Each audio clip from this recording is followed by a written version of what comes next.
it's called equality of opportunity, okay?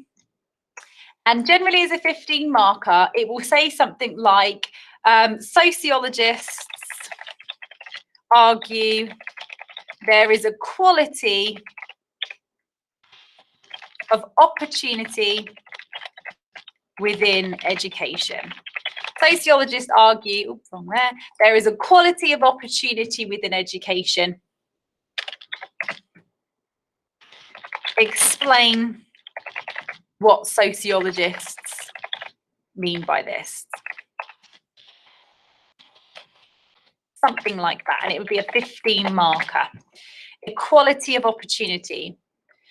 Sociologists argue there is equality of opportunity within education. Explain why, so what sociologists mean by this. Now that can feel strange because we spend most of our time in education talking about how there isn't, how the curriculum itself or labeling and setting and streaming or the peer group culture, that there isn't equality of opportunity, that the system doesn't create equality of opportunity. So you're like, well, it's tricky. But equality of opportunity is a 15 marker. You are only assessed on 2 skills, okay? AO1, which is knowledge. Only knowledge. AO1, which is names. Epstein, Francis, dates, stats.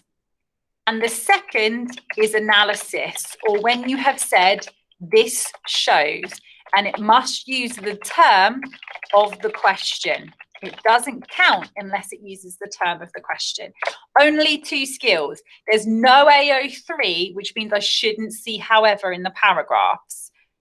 You don't lose marks, but you don't gain any. So it's just, it wastes your time. 2 skills. Okay. What I'm going to do with this is I'm first of all going to offer the examiner a definition of equality of opportunity. I don't always do this. I do sometimes because it just helps provide knowledge and understanding. And sometimes it just helps to give an idea. So equality of opportunity is when the system is fair. Equality of opportunity is when the system is fair.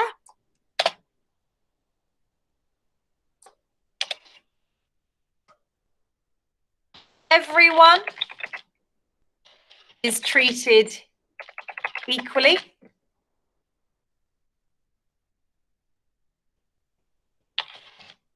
And no one is disadvantaged by boundaries or prejudice. Equality of opportunity is when the system itself is fair.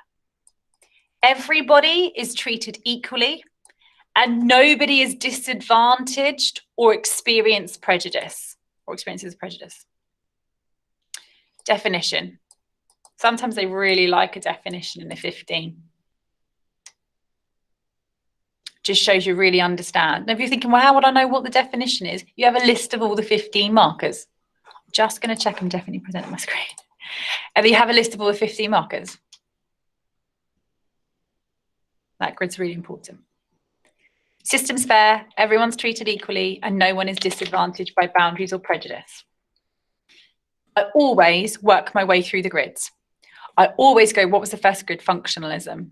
Blue, right. Anyone talk about equality of opportunity? Well, it's all about how the system is fair. Differences are due to ability. So if there's inequality, you did it to yourself. So paragraph 1 is on functionalism. I always go functionalism, then Marxism, then class, then gender, then ethnicity, then gender. I always work my way through the grid and find information.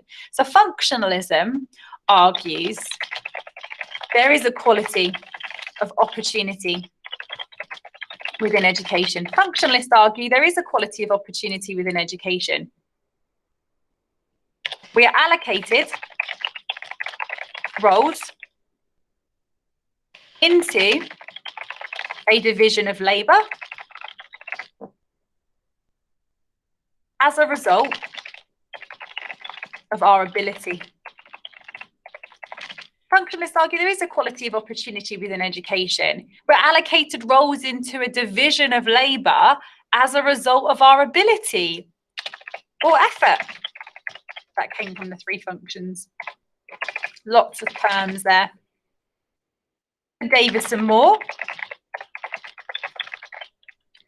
Education promotes meritocracy.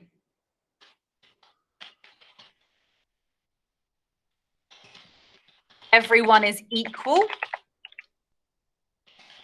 The system is fair. And differences are due to ability. For Davis and Moore, education promotes a meritocracy. Everyone is equal, the system is fair, and differences are due to ability. Society is openly mobile. And the most talented occupy the most demanding roles. Lots for Davis and Moore. Education promotes a meritocracy. Everyone's equal, the system is fair, differences are due to ability, society is openly mobile, and the most talented occupy the most demanding roles. Basically, Davis and Moore go in there with all of what they say. Durkheim, so I visualize the grid and I go through each person in turn. I've briefly mentioned the three functions. I've mentioned Davis and Moore. Durkheim doesn't really mention equality of opportunity. It's all about socialization to make it functional.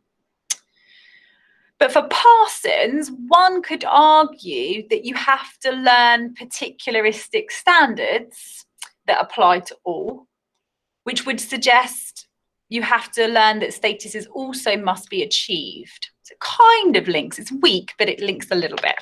For Parsons, education acts as a bridge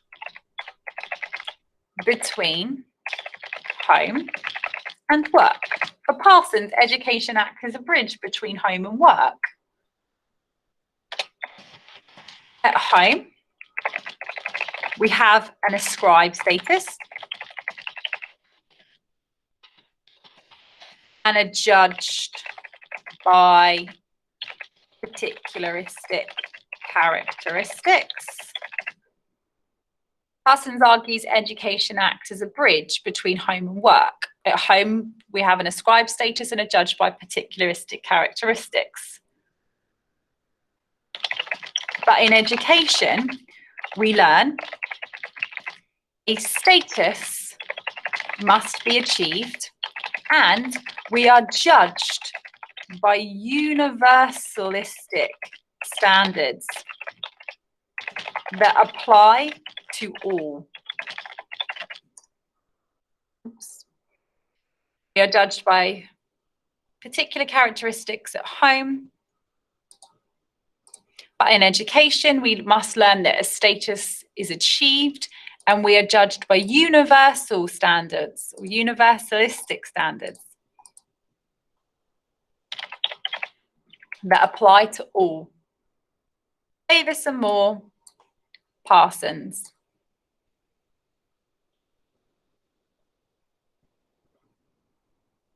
It's veered off a little bit from the question. It's weaker here with Parsons linking.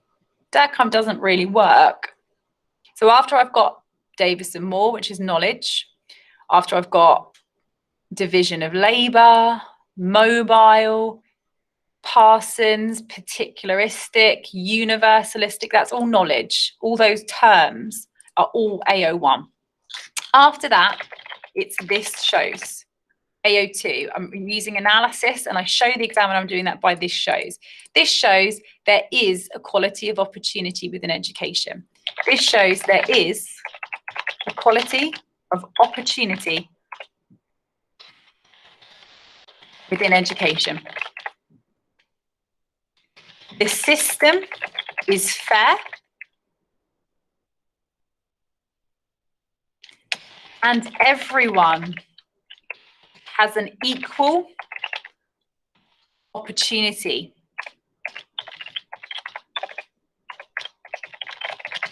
System is fair. Everyone has an equal opportunity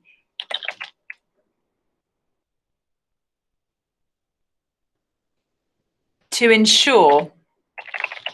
So the system is fair, everyone is equal, and everyone has an equal opportunity to move up.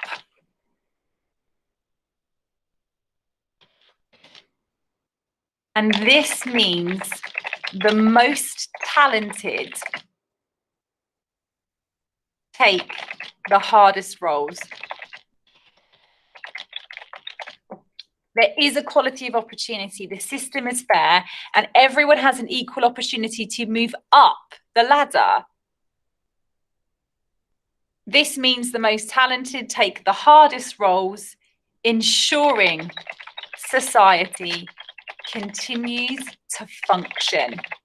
You do have an equal opportunity. You could work your way up the ladder. This system allows you to move up. It allows mobility up. And it means that the most talented take the hardest roles. That ensures society functions. You could move up. For a functionalist, the system allows you to move up. And you'll only get the role if you were the most talented. We have to ensure society functions.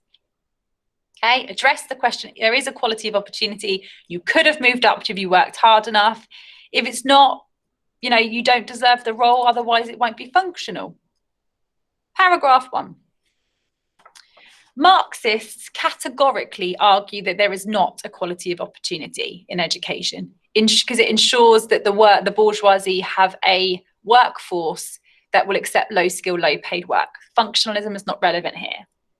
Class, the blue class grid, nobody there is suggesting that it's equal. In ethnicity, no, not really either. They're not suggesting that it's an equal opportunity and that some are just working much harder than others. So then I go to gender, go to the pink grid, and I'm like, well, hang on a minute. Mittos and Brown, girls are more hardworking, better motivated. That would suggest there is equality of opportunity, that girls are just working harder. So my paragraph 2 and the gender pink grid is also feminism, okay? Whenever there's a gender grid, they are also feminists. So my paragraph 2 is there is equality of opportunity. There is equality of opportunity, which is why there's an 8% gender gap in 2020. We're going to suggest that that gap is because girls now have equality of opportunity. So girls now have equality of opportunity. Okay? That's happening because girls have equality of opportunity. For Mittos and Brown, girls are more hardworking, better motivated,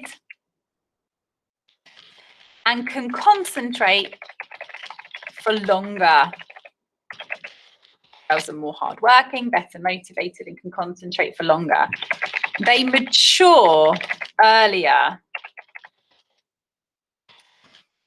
I'm never a fan of theory that's like, well, they're just, naturally better. Well, sociologists.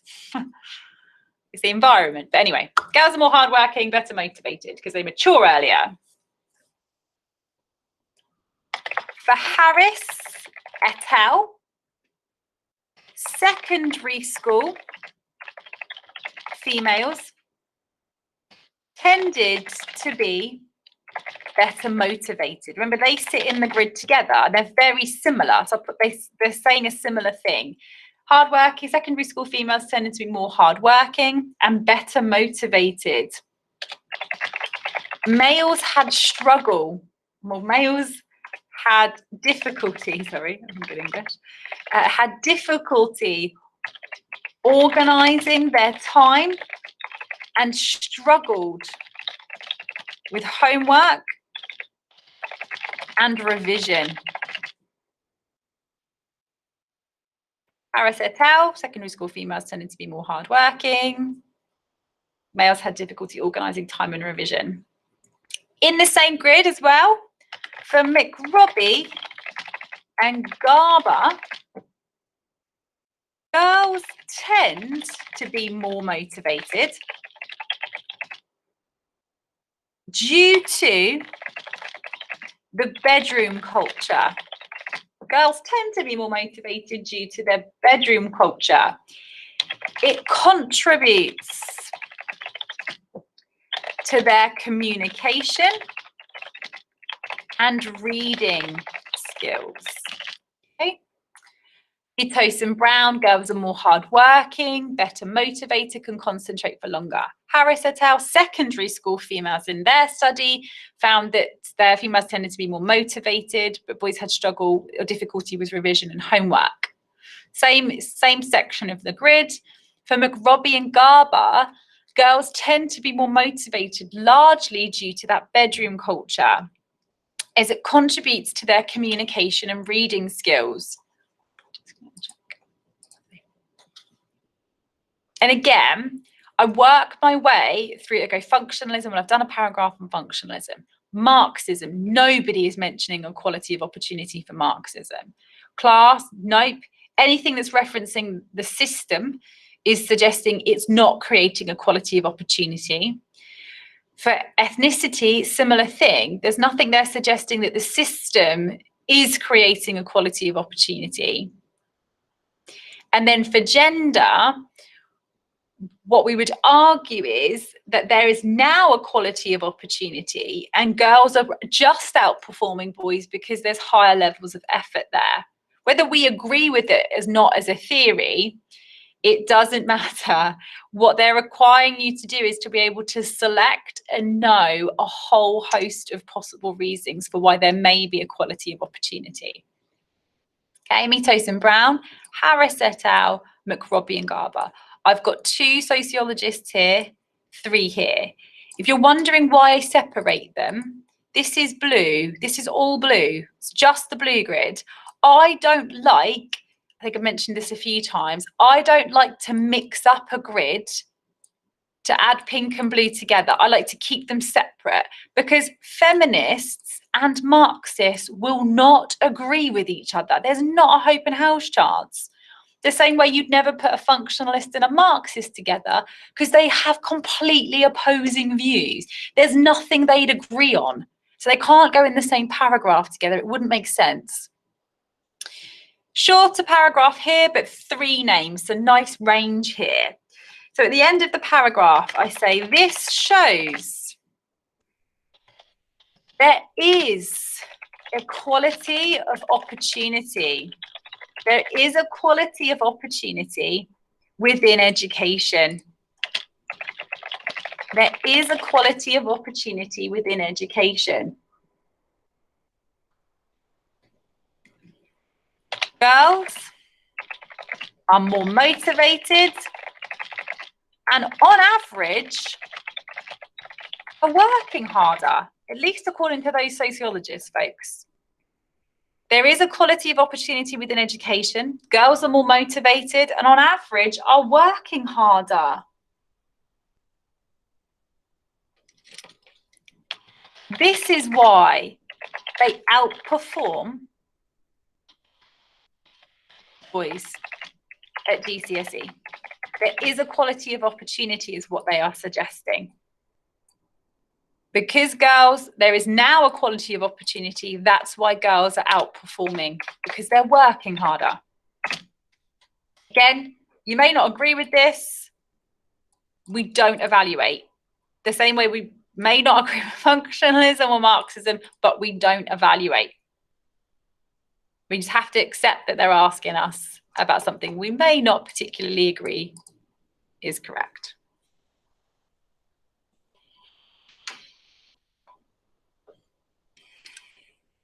Okay, we always aim for 3 paragraphs. Doesn't always get us there. The anti-school subcultures one that we've just done has 2 paragraphs. Sometimes it's not possible to have 3, but we aim for 3 where possible.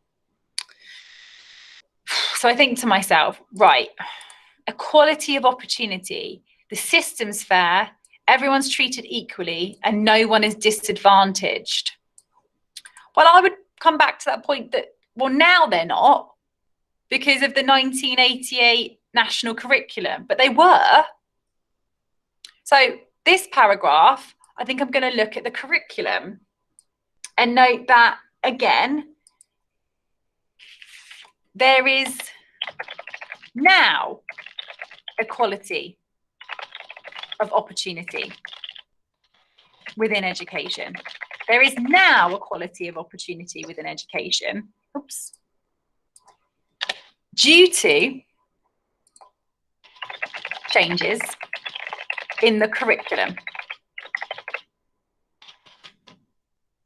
Policy counts as AO1. There is now equality of opportunity due to changes within the curriculum. The 1944 Education Act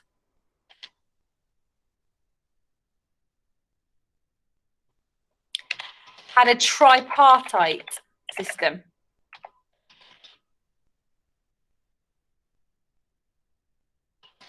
With grammar, technical, and secondary modern schools.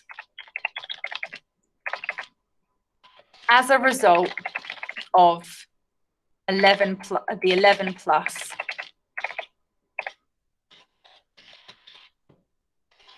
exams. 1944 Education Act had a tripartite system of grammar, technical, and secondary modern schools as a result of the 11 plus. This system had higher grade boundaries for girls. This system had higher grade boundaries for girls. Meaning many girls were held back and attended secondary modern schools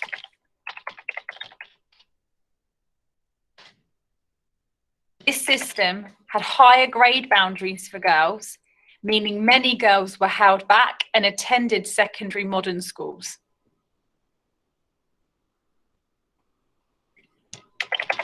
The 1988 Education Act introduced a national curriculum where all boys and girls studied the same subjects and had the same grade boundaries. 1944 Education Act introduced a national curriculum. All boys and girls have to study the same subjects and have to have the same grade boundaries.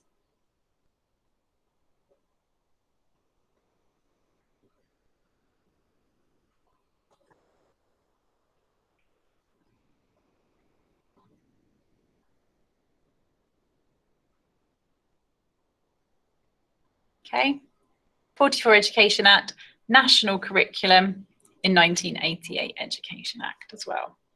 1988 Education Act obviously introduces a national curriculum.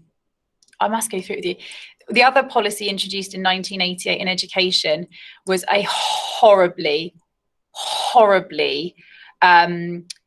bigoted piece of legislation. So the year I was born, 19 Education Act, but also LGBT legislation. Basically, it meant that no schools could teach any children anything about same-sex relationships.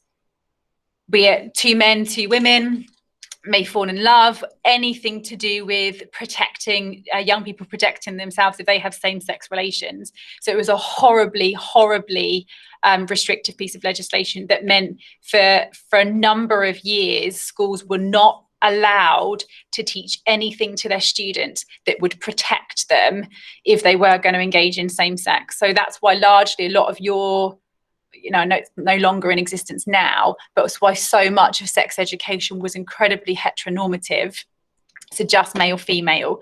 But I'd argue government has a responsibility to cater for all of the people within this country.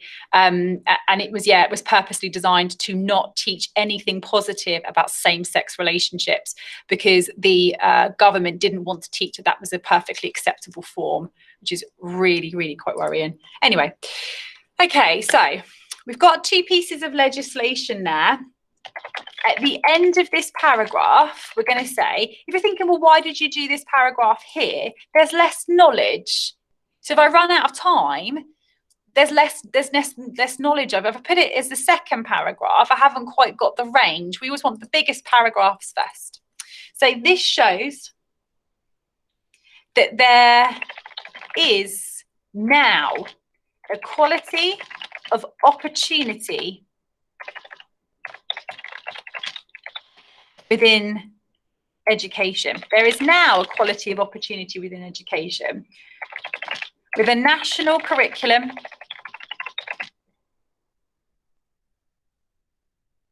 which offers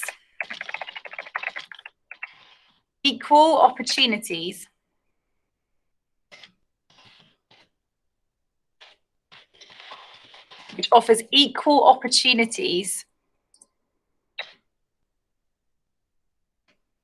for both males and females. It's now equality of opportunity because of that introduction of the national curriculum, with grade boundaries that are the same. You could, if you wanted to, add in a study here, like Francis's effortless achievement, that the curriculum is now equal, but the issue may be of effortless achievement.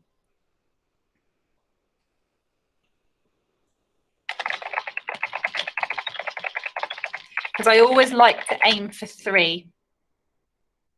No, I haven't got them in all of them, but I really like to aim for 3, because you give an examiner a range. Somebody's given 1 sociologist per paragraph, just Davis and Moore, just Mittos and Brown, just the Education Act of 1944, and you've given 2, 3, and 3. You'll pull up. And sadly, and yeah, I feel quite bad, but it's sometimes a game. And more knowledge that links and flows gets you more marks. That's why students generally do very well. Okay, equality of opportunity as a 15 marker.